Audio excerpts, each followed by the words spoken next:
Ambassador, I will say frankly, I'm one of the people who thinks you should be expelled from this country, and I believe that it's to do with the policies of your state.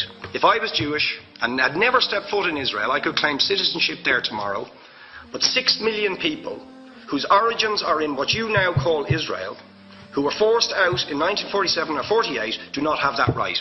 Isn't that part of the reason why the Palestinians are in dispute with Israelis? Because you deny them the right to return to their homes and to their land and to their villages, and that they have a legitimate claim, even under international law, to return, but you deny them that right.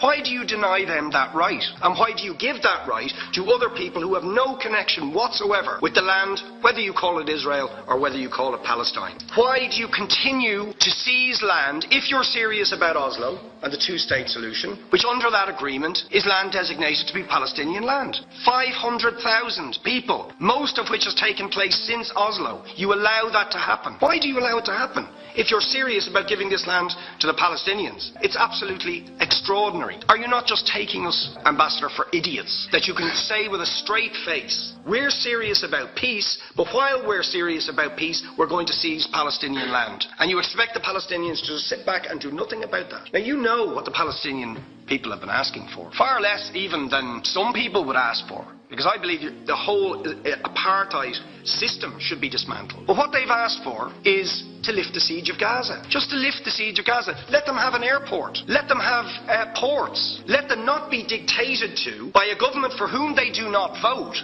as to what can go in and out of their territories, whether they will have power, whether they will have clean water, whether they will have medicine. What makes you think you're allowed to have nuclear weapons and the fourth biggest army in the world and visit destruction on the people of Gaza, but they have no right to defend themselves? They have no territorial sovereignty over that land. Could you ask questions, please? How do you justify that? Yeah. All right. How do you justify those double standards? Very lastly, Ambassador, people like Bishop Tutu, Nelson Mandela, with different laws for people depending on their race or religion. For example, at checkpoints going into the West Bank, there's a channel if you're Israeli or European, and there's a channel if you're Arab. Just because you're Arab. If you came into Dáil Éireann and they stopped you and said, "Are you Jewish?" "Oh no, sorry, you can't come in through the same entrance as Irish people or European people because you're Jewish," you would call that racism and apartheid. You practice that with your checkpoints and your military